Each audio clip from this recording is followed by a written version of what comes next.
Bien-aimés de Dieu, la paix soit avec vous. Nous célébrons aujourd'hui le deuxième dimanche de l'Avent, année B. Dimanche passé, nous sommes entrés dans le temps de l'Avent, les 4 semaines qui nous aident à préparer aussi bien la nativité historique de Jésus que son retour triomphal. Il s'agit pour nous de revivre l'expérience de l'attente de Dieu, de veiller pour être dans une attente active, dans une vie de prière ardente qui soutient et renouvelle notre espérance. Ce dimanche, avec Saint Marc, que nous allons lire tout au long de cette année, nous entrons dans le vif du sujet. Dans l'évangile que nous avons suivi tout à l'heure, il est écrit « Commencement de l'évangile de Jésus-Christ, Fils de Dieu ». Le mot évangile signifie bonne nouvelle, une nouvelle qui apporte la joie, une nouvelle qui apporte l'allégresse. La plus grande bonne nouvelle que le monde n'ait jamais entendue, c'est Dieu qui se fait homme, qui entre dans l'histoire des hommes. La grande nouvelle de l'évangile nous est redite dans l'ancienne ouverture de cette messe. Peuple de Dieu, voici que le Seigneur va venir pour sauver tous les hommes. Le Seigneur fera retentir sa parole pour la joie de votre cœur. Nous commençons par vivre d'abord l'expérience de la promesse qui est dans la première lecture, qui nous dit ceci. Elle nous vient du livre du prophète Isaïe. « Consolez, consolez mon peuple, dit votre Dieu. Parlez au cœur de Jérusalem.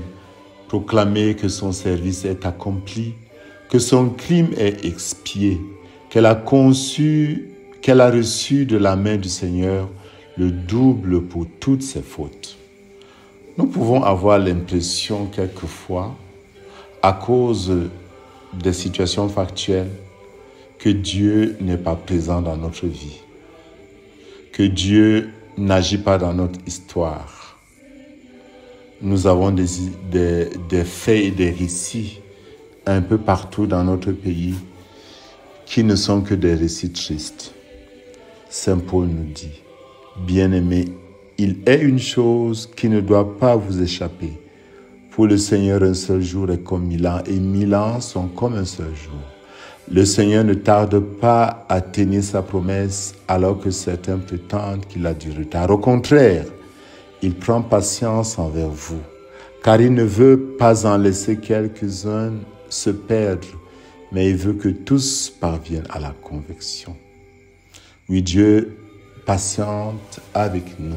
À la prière des laudes de ce deuxième dimanche du temps de l'Avent, il nous est proposé cette lettre de Saint Paul aux Romains, chapitre 13, versets 11 et 12.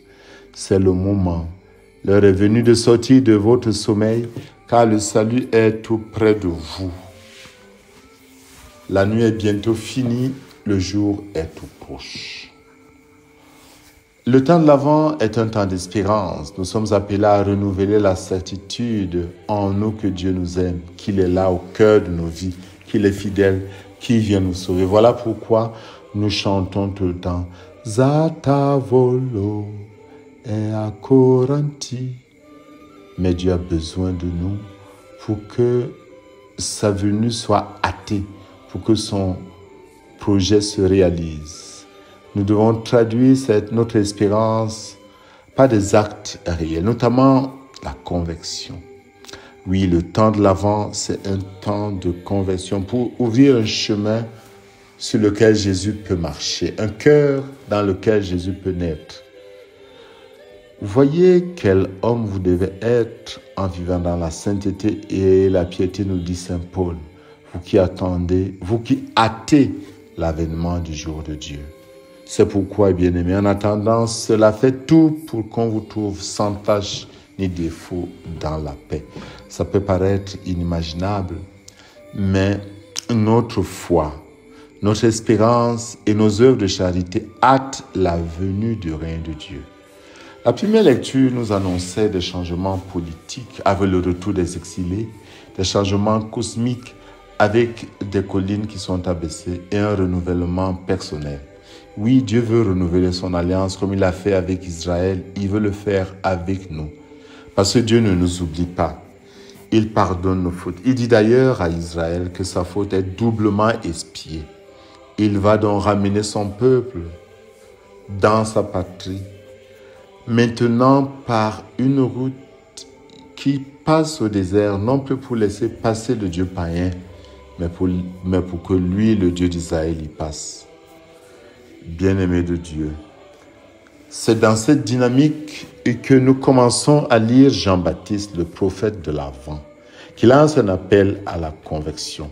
Lui, Jean baptisait, quand il apparut au désert, un baptême de conversion, mais proclamait un baptême que Jésus lui-même allait apporter. Jean nous aide à comprendre que l'Avent, comme tant de conversions, nous prépare à rencontrer Jésus qui renouvelle en nous le don de l'Esprit Saint. Si nous devons nous approcher de Dieu avec une conversion sincère, le top, c'est cette transformation intérieure qui est réalisée par l'effusion de l'Esprit. Voici venir derrière moi celui qui est plus fort que moi. Je ne suis pas digne de m'abaisser pour défaire la courroie de ses sandales. Moi, je vous baptise avec l'eau. Lui vous baptisera dans l'Esprit Saint. Vivre pleinement Noël comme un renouvellement intérieur opéré par l'Esprit Saint, c'est en effet laisser que, grâce à l'incarnation, que le même Esprit qui avait été envoyé en Marie soit envoyé en nous, que nous soyons également couverts de l'ombre du Très-Haut. À chacun de nous, l'ange dit, l'Esprit Saint viendra sur toi et la puissance du Très-Haut te prendra sous son ombre. C'est pourquoi ce que tu deviendras sera saint et tu seras appelé enfant de Dieu. Et Saint Jean ajoute, et vraiment tu l'es.